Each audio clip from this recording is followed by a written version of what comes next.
Hey YouTube, Fake Lore here, back with another black and white Wi-Fi battle. I was a bit reluctant to upload this one so soon, but I have been low on time to do any possible Pokemon battles, so I am just going to upload this one. This is going to be a UU match versus blackreaper, who I've posted an OU match that was fairly quick. So this one's a long UU match with my stallish team of basically Team Awesome. So this match was before a lot of things, and I've just been saving this one, so this is why I really haven't changed up teams yet. And then again, I have to work on making another one. I'm trying to base it around Frostlass, so that's just a bit of a hint. So I'm going to switch out to Gligar this turn, as he's going to go for a taunt. Not really something I want to do, or get hit with a taunt. That's really bad. So I know I can't stay in here, even that I can't touch it, because EQ does not hurt this flying type. So I'm going to have to switch out to Registeel, and I know he's going to go for another taunt after it goes for a Super Fang. And basically any Crobat on this team is a bit of an annoyance, because I don't have too many ways of dealing with it, but I do have basically Medicham. That is probably my safest switch into it. Not switch in, but basically a revenge killer of any sort. So that's basically going to be the plan the entire match, just to kill off this Crobat any way possible. And Registeel does come into quite a bit of use, even though it gets taunted quite a bit. But if I could get it to switch out after taunting me, without taunting me, or get it in on any Pokemon, I could get up free Stealth Rocks, and basically he'll be dying on the switch in. And since those kinds don't carry Roost, I'm pretty okay with that. So he's going to send in his superior Subleet Seed. It's basically pretty much walled by Roserade, and the best thing you can do is try to kill me down with basically by going for Leaf Storms and trying to hurting me with more HP Fire attacks or HP Ice, whatever it happens to be. So he's gonna go for Substitute now and trying to escape anything my hidden power, but I'm just gonna set up spikes right here because I expected him to switch out, not wanting to take these spikes, or at least getting an opportunity to switch me out or even possibly phase me with any Pokemon. But that doesn't happen to be the case, and he expects that this would do quite a bit, but no. Bulky Roserade is very, very specially bulky, so I know I can stay in here and be pretty much safe, and I'm going to take out its sub. So the sub's down. I'm pretty sure the HP Fire coming from even a non-special attack EV Roserade is considerable to hit KO, so that's not a problem at all. So I'm in a good position, but I'm going to keep setting up spikes, as he's actually going to go for a Leaf Storm, trying to raise his special attack, do it contrary. But I'm not too scared of contrary. It will usually cost me a Pokemon, but after that I could usually just send in anything safe and I'll be able to take it down. So all it has to do here is hit me with HP Fire. It's going to do quite a bit more, being that his special attack is doubled instead of being halved, which is quite annoying. But I'm pretty sure these Pokemon are released, so I really couldn't care less. But I don't know why these don't have as much usage if they are released. So I'm just going to hit that with the HP Fire. It's going to do a considerable amount, pretty much a 3-hit KO if it was at full health. So not the best kind of situation, so I'm going to have to switch out because I want to preserve my Roserade, probably get the last layer spikes, and also possibly rest up in the time being.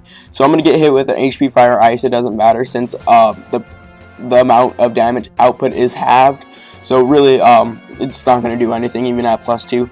So here I decided to go to for a Body Slam instead of a Whirlwind, just to try to get some paralysis or possibly even KO from this range.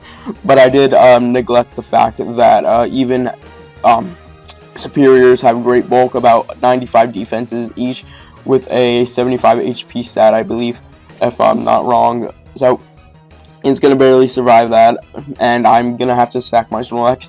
But being how he plays already, switching around a lot, and the only Pokemon immune to any sort of entry hazard that I'm laying up is his Clefable. So I'm not very worried about that. He's going to kill himself off in a matter of ways. So I'm just going to send in my Medicham just to go for a swift KO. But he's going to pull out and basically just send in anything that could stop me. But I'm going to go for an Ice Punch just to play it safe, in case he wants to send in something like this to stop my high jump kick. And so I'm just going to go for an Ice Punch. Unfortunately, that does cause me to get the Mummy, but either way I would have obtained the Mummy, or I would have just hurt myself. So I'm going to switch into Heracross. He's going to go for a Nasty Plot. I expected him to go for a Will-O-Wisp, but this also works because he's going to want to switch out knowing that a Night Slash would KO, so I'm going to go for a Pursuit. It tells him that I don't have Night Slash, but it also does bring him to a range where he would die by another pursuit, by switching in, I should say. So that is basically a Pokemon down at this point. So he's going to send in his Crocodile, not a real threat at all. I can usually handle it with Gligar in most ways. So he's going to set up a Rock Slide actually in my face, not set up, but send out. It's not going to do much at all, especially without a Moxie boost. So I'm going to send out his Crowley, as I went for a Toxic expecting the Clefable to come in, because that seems more like a proper switch in, being that it's not hurt by basically Stealth Rocks or Spikes. So I'm going to go for another Taunt, as I said, in Medicham. Medicham, it doesn't have any moves besides Trick that isn't attacking, so I'm not really punished there. So he's going to send in his Trifagrigus, just a Scout move I'll do.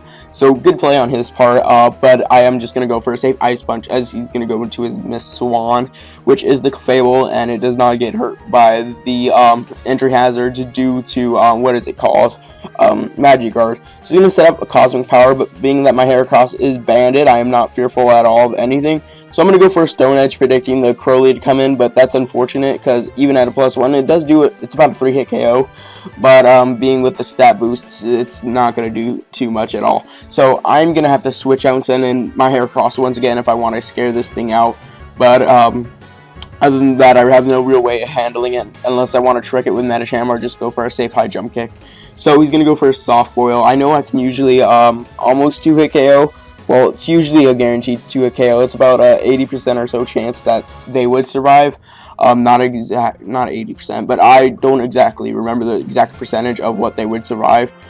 So he survives, not a big deal. He's gonna go for a Soft Boil. It's basically a 2-hit KO, so I'm not very threatened there. Sorry guys, I just got a bit distracted. So I'm going to switch out now, and he's going to go into Crowley just to take a high jump kick because it's quad resisted, and I miss, unfortunately, and that's going to cost me quite a bit of HP. It's going to bring me down to half, actually. Not very acceptable.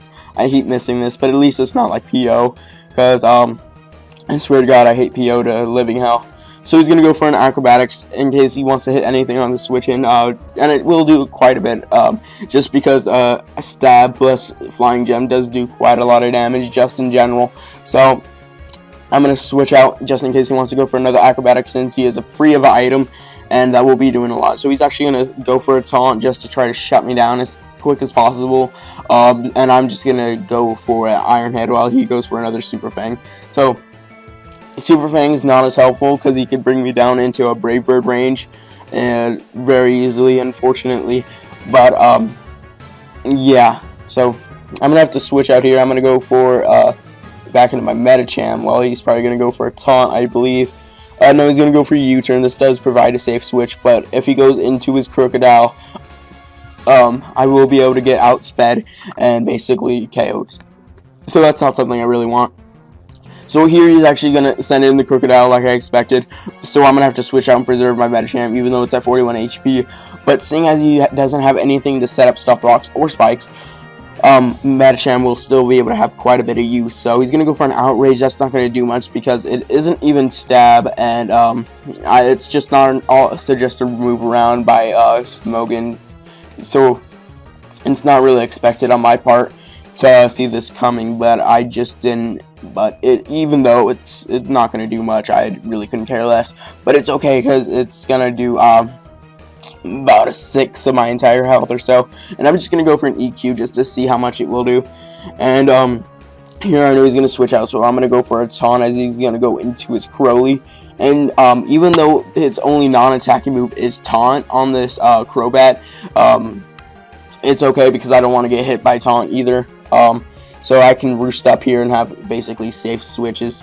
Not safe switches, but safe roosts. And basically my health recovery is great because now I can proficiently wall the Crocodile better. So I'm going to go into my Registeel just to take the U-turn and strike back.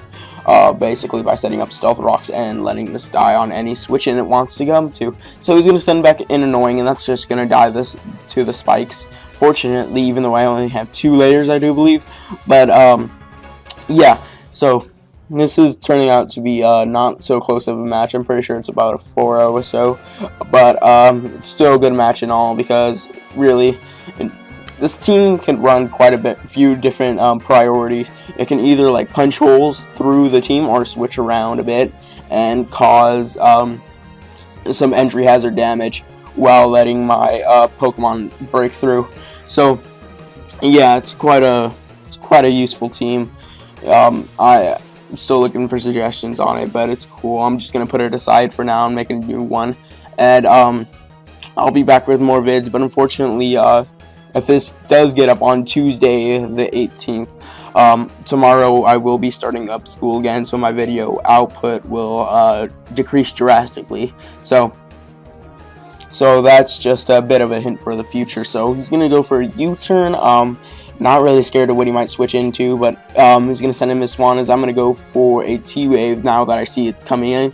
Not something I'm scared of, but I can Iron Head flinch it for one, and I could also use this opportunity to set up my Stealth Rocks. Even though it's a late game Stealth Rocks, this Crobat will be a problem unless I could take care of it. So Stealth Rocks is easily my best opportunity to just take care of it. So that's exactly what I'm going to do. And here I know it doesn't have anything to really touch my Registeel, so I'm just going to switch into my Heracross just to get a safe close combat while he wants to do anything. So I'm in pretty good position here. Thank God I'm not losing any lefties recoveries or anything, because that wouldn't be that great for me. So I'm going to switch into Heracross now, as he's going to go for a second Cosmic Power, even at +1, because basically my Choice Band nullifies the first one. I'm still going to be able to easily take it out from this range. So I'm going to go for a close combat, and it will take it out. Fortunately, I don't like this thing once it gets up too many Cosmic Powers, but it is easy to take care of if you have the right Pokemon. Basically, any fighting type can handle any Clefable of sorts. So that's down, and now all he has is the Crobat, and that's gonna take a lot of damage from the Stealth Rocks, which is pretty great. And if I can get it to switch out one more time, it's gonna be dead on the switch, and I do believe. So I'm gonna switch into Registeel just to take an Acrobatics, but it's exactly what it does. I'm pretty sure it takes it fairly well, since I don't think these Crobats are very invested in attack, because even though their leads and stuff, they really aren't meant to kill everything off. They're usually meant to Super Fang until they can Brave Bird or even Acrobatics it away. But this is a different set, really, kind of somewhat, just with Acrobatics, so that kind of makes me question it entirely. So he's going to send in the Juggernaut, which is about the second to last Pokemon, and this happens to be a slacking. My best option would just to be to paralyze it and basically sack Registeel to this oncoming Focus Punch, but it's really no problem because that just takes down one of my Pokemon I have. So really, it's not. That's like the first Pokemon I have lost this match, so it's gonna die to a Focus Punch, no problem. And so I could take it out with either Metasham or Heracross, either or. It doesn't really matter because they both have a fighting move. But I'm gonna go for a Heracross in this situation just because 1, it comes with Choice Band, 2, it's guaranteed to be faster now, and 3, the close combat is guaranteed to hit. So I'm going to go for a close combat. As the actual animation for Focus Punch comes up, I thought the Taunt would come into play. I'm not exactly sure. I don't know. It could be illegal, but it doesn't really matter at all. I'm not saying it's illegal. I don't know. I just don't know the animation, so I'm not going to judge there. So this is basically endgame because the Steeper Ruin will die. So comment, like, and subscribe, you guys. I will see you later. Maybe because school and stuff. So yeah.